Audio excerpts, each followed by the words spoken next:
ভাঙা হৃদয়ের পরিবর্তনের বিষয়ে আলোচনা করার আগে প্রথমে যে বিষয়টি আমাদের বোঝা দরকার তা হলো আমরা কেন জীবনে কষ্ট পাই। শুধু ভাঙা হৃদয়ের পরিবর্তন করাই নয়, বরং সেই ভাঙা হৃদয়ের মধ্য দিয়ে কিভাবে পরিবর্তন আনা যায় সেটিও বুঝতে হবে। আমি বুঝিয়ে বলি কি বোঝাতে চাচ্ছি। অনেকেই বুঝতে হবে আমরা কেন কষ্ট পাই, কারণ এটি এমন একটি প্রশ্ন যা সবচেয়ে কঠিন এবং অনেকেই এই প্রশ্নে আটকে যায়। এটা আমার সাথে কেন হলো, এটা কেন ঘটলো, এটা তো ন্যায়সঙ্গত নয়।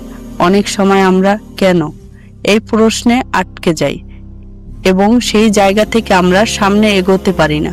তাই খুব গুরুত্বপূর্ণ হলো আমরা বুঝে নেই কষ্ট কি এবং কেন আমরা কষ্ট পাই।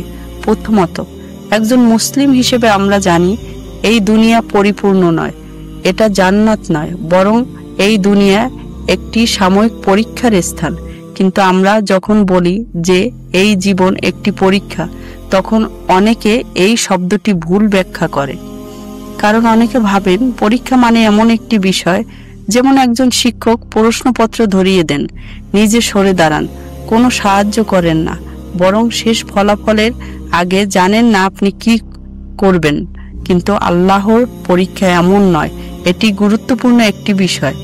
আল্লাহ আমাদের পরীক্ষার সময় আমাদের সাথেই থাকেন, তিনি আমাদের একা ফেলে দেন না।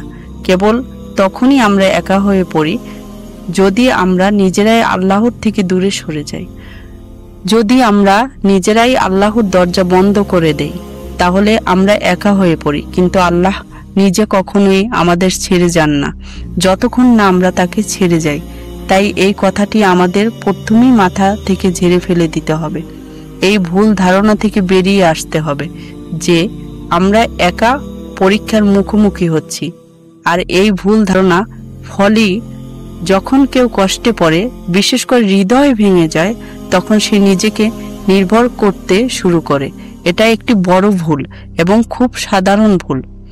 অনেক আমলদার মানুষও এই ভুলটি করে বসেন যে তারা ভাবে যেহেতু আল্লাহ আমাদের পরীক্ষা করছেন, তাই আমাদের শক্ত হতে হবে, আমাকেই সহ্য করতে হবে, আমাকেই নিজের উপর নির্ভর করতে হবে। অনেকেই কঠিন হয়ে যায়। তারা ভাবে আমি কোনো দুর্বলতা দেখাতে পারি না, আমি কাঁদতে পারি না, আমি আবেগ প্রকাশ করতে পারি না, আমাকে শক্ত হতে হবে, এটাই বুঝি ধৈর্য। কিন্তু এই ধারণা সবর বা ধৈর্যের ভুল ব্যাখ্যা। এসব ধারণা আমাদের আরো বেশি কষ্ট দেয়, আমাদের ব্যথা আরো বাড়িয়ে তোলে। আসল সত্য এই যে আমরা যখন ভেঙে পড়ি, আল্লাহ তখনও আমাদের হাত ছেড়ে দেন না। তখন দুনিয়া ছেড়ে যায়, মানুষ মুখ ফিরিয়ে নেয়, তখনও আল্লাহ আমাদের পাশে থাকেন। শুধু আমরা যেন তাকে ভুলে না যাই, কারণ আমরা যদি তাকে আঁকড়ে ধরি, তিনি কখনোই আমাদের ছেড়ে যান না। এই দুনিয়া কোনো পরীক্ষা, আল্লাহ ছাড়া আমরা উত্তীর্ণ হতে পারি না। তাই চলুন নিজের সবটুকু ভরসা আল্লাহর উপর রেখে কষ্টকে মোকাবেলা করি।